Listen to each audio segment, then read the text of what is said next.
Corona महामारी अभी पूरी तरह से समाप्त नहीं हुई है। देश व प्रदेश सरकार द्वारा कोरोना को हराने के लिए किए गए तमाम बंदोबस्त के चलते कोरोना कुछ समय के लिए गायब जरूर हुआ था, लेकिन एक बार फिर से कोरोना बीमारी दस्तक दे रही है। ऐसा हम नहीं बल्कि सरकार द्वारा दिए जा रहे आंकड़े बताते हैं। हरियाणा में भी कोरोना के मामलों में इजाफा हो रहा है और प्रदेश के अलग अलग भागों में कोरोना के केस सामने आ रहे हैं। कोरोना बीमारी कितनी तेजी से बढ़ रही है, क्या लोगों को इससे डरने की जरूरत है और लोगों को किस प्रकार की सावधानी बरतनी चाहिए, इसे लेकर जड़ तक के एडिटर सुनील सरदाना ने विशेष बातचीत की हरियाणा की स्वास्थ्य महानिदेशक डॉक्टर सोनिया त्रिखा खुल्लर से। कोरोना काल की यादाश्त हर एक व्यक्ति के जहन में है। बहुत लोगों को जान गंवानी पड़ी, बहुत बड़ी परेशानी का सामना करना पड़ा।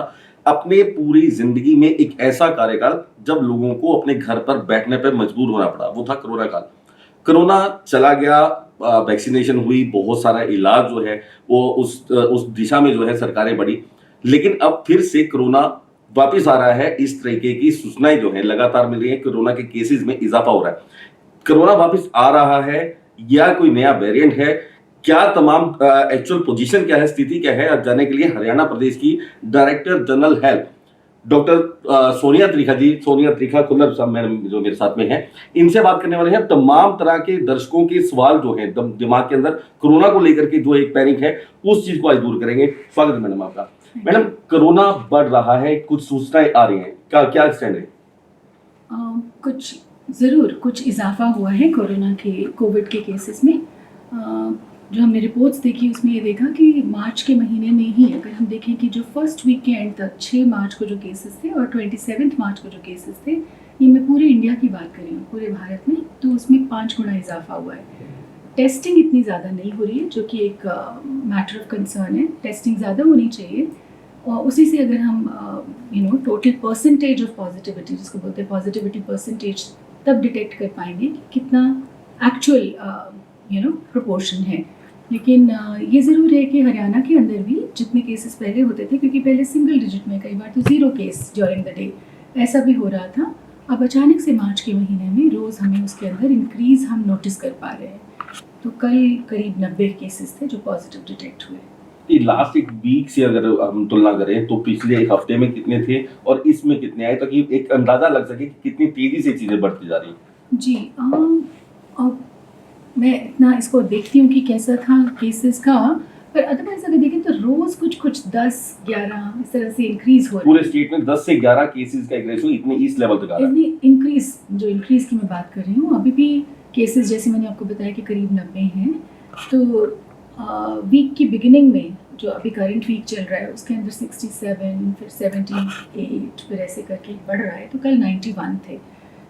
लेकिन जैसे मैंने आपको बताया कि ये केसेस कितने हो रहे हैं, क्योंकि क्या वो हम पूरे पेशेंट्स को, जो कि कोविड की प्रोबेबिलिटी वाले केसेस हैं, क्या हम उनको सबको टेस्ट भी कर रहे हैं?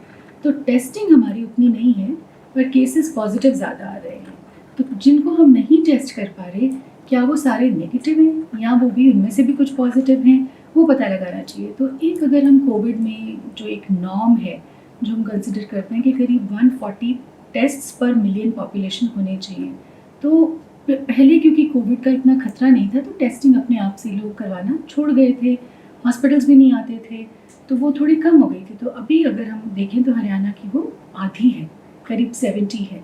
तो अभी कल भी हमारे यहाँ पे वीडियो कॉन्फ्रेंस हुई है और हमारी ACS जो मैडम है डॉक्टर जी अनुपमा, उन्होंने भी सारे सिविल सर्जन्स को ये बोला है कि आप टेस्टिंग को बढ़ाइए। तो जो ये 140 टेस्ट पर मिलियन की नॉर्म है, हम उसको जल्दी अचीव करने की कोशिश करेंगे।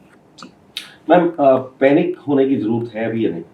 बिल्कुल भी नहीं, पैनिक का कुछ भी ज़रूरत नहीं है, ऐसा कुछ डरने की ज़रूरत नहीं है। और इनफैक्ट मैं तो ये बोलूँगी, क्योंकि अब हम लोगों ने इतनी सीख ले ली है, सब तरफ कम्युनिटी ने भी सीख ले ली है कि क्या करना है, क्या कोविड अप्रोप्रिएट बिहेवियर होता है, कैसे उनको भीड़ भाड़ वाली जगह पे नहीं जाना, सोशल डिस्टेंसिंग को फॉलो करना है, हैंड हाइजीन की बार बार हाथ धोना, मुंह को टच नहीं करना अपने हाथों से, अगर कुछ भी बाहर हैं तो बार बार हाथ धोने से, बेसिकली हैंड हाइजीन रखने से भी हम बचते हैं।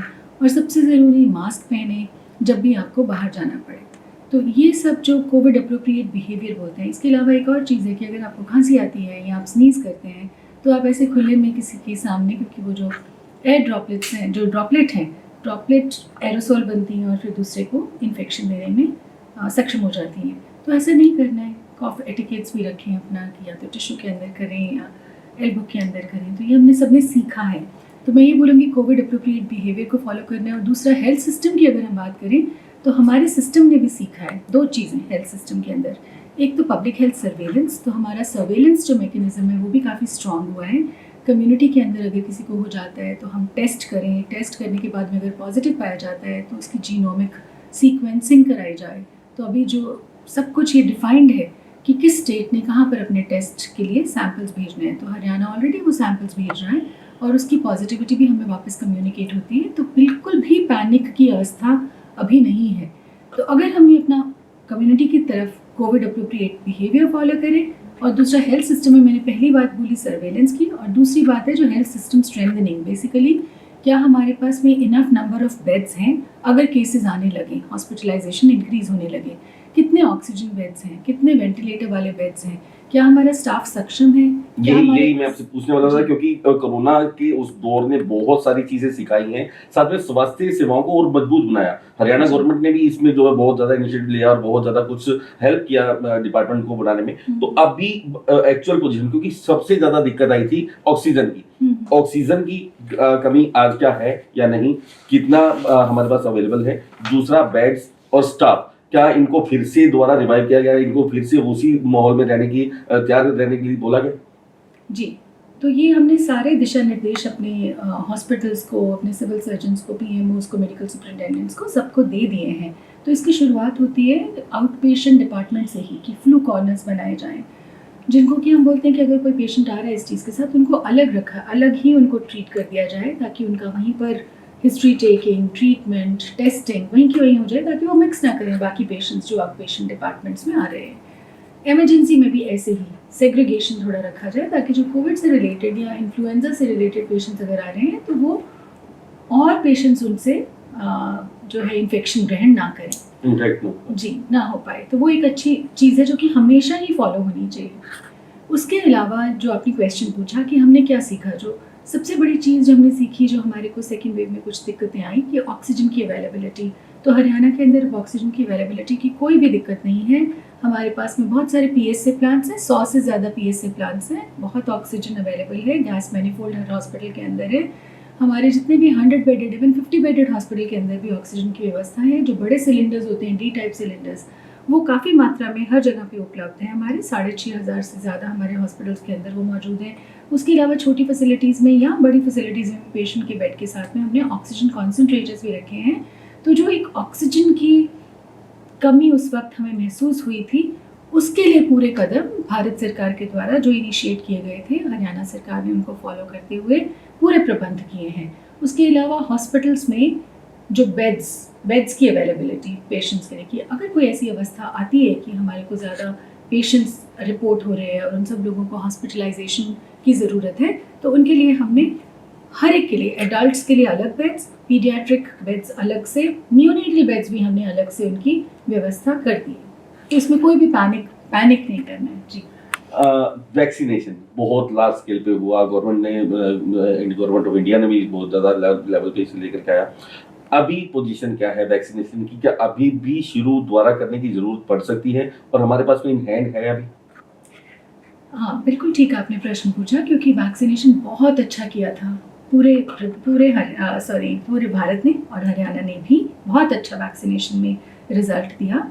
लेकिन जब कोविड के केसेस कम होने लगे, हमारे पास तो बहुत बार 0 केस डिटेक्ट होता था, तो वो जो बूस्टर डोज है, जो हम एक एक्स्ट्रा डोज देते हैं, प्रिकॉशनरी डोज, उसकी परसेंटेज उतनी अच्छी नहीं थी, क्योंकि Covid ceased to be a threat at that point in time.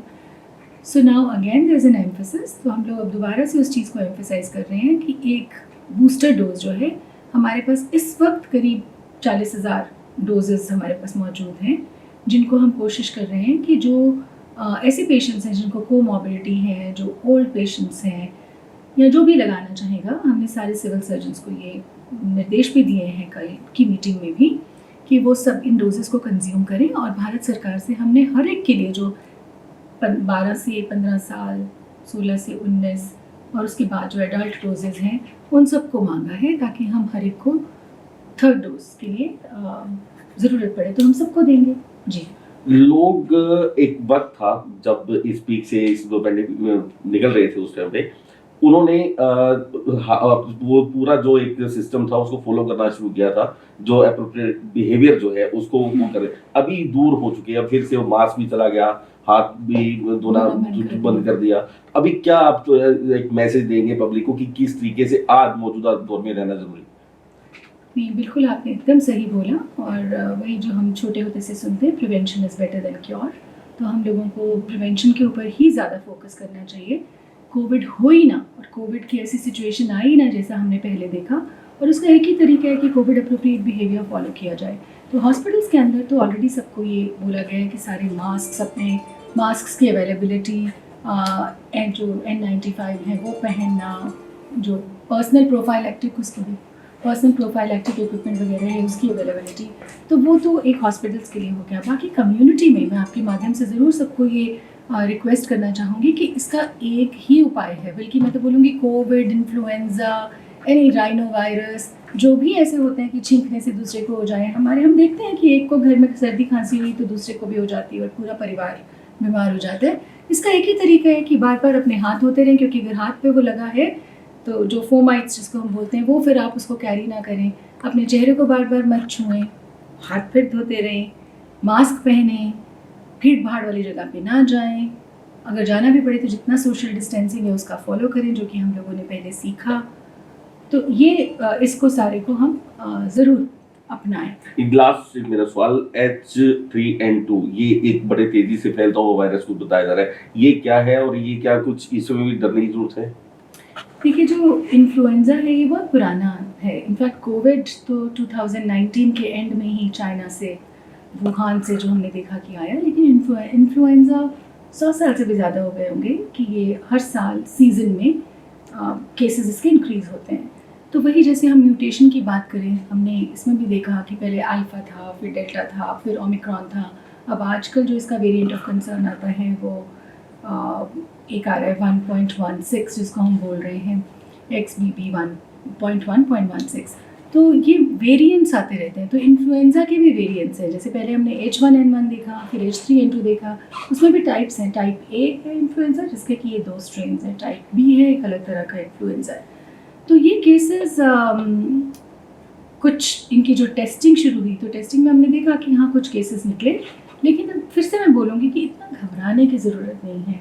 ऐसा कुछ टेंशन नहीं है कि इससे बहुत मौतें बढ़ गई या हॉस्पिटलाइजेशन इंक्रीज़ हो गया, ऐसा नहीं है। जो दवाइयाँ हमारे पास मौजूद हैं वो सेल्टामेविर, उससे एकदम से ट्रीट हो रहा है, तो पेशेंट्स को कोई दिक्कत नहीं आ रही है। निमोनिया भी ट्रीट हो पा रहा है उससे अगर कॉज होता है। तो इसका भी वही है, जो कोविड अप्रोप्रिएट बिहेवियर हमने बोला वही है। इसमें भी वही करना है हमने कि हैंड हाइजीन, मास्क पहने, सोशल डिस्टेंसिंग को फॉलो करें, ताकि एक से दूसरे से 10 को और फिर 10 से 1000 को और ना हो। चलिए, धन्यवाद डॉक्टर साहब। दौर था जिस वक्त पे आप टीवी स्क्रीन के ऊपर हॉस्पिटल्स के अंदर लाशें जो है देखा करते थे, बॉडीज को गिनना भी मुश्किल हो गया था। वो doctor Sonia, doctor DG madam जो है, साफ तौर पे कह रहा है कि अगर वो नज़ारा नहीं देखना चाहते तब उन चीज़ों का पालन करना फिर से शुरू कीजिए जो चीज़ें आप कोरोना में कर रहे। हाथ जरूर धोइए, मास्क जरूर लगाइए, सोशल डिस्टेंसिंग जरूर रखिए। इन चीज़ों का अगर पालना करना अपनी ज़िंदगी का अगर आप भाग बना लेंगे तो निश्चित रूप से ना कोरोना वापस आ पाएगा, ना ही आपको उन चीज़ों से फिर से जूझना पड़ेगा। लेकिन अगर स्थिति बिगड़ती है तो डीजी हेल्थ डिपार्टमेंट पूरी तरह से तैयार। कैमरामैन अक्षय के साथ सुनील सरदाना, जड़ तक, चंडीगढ़।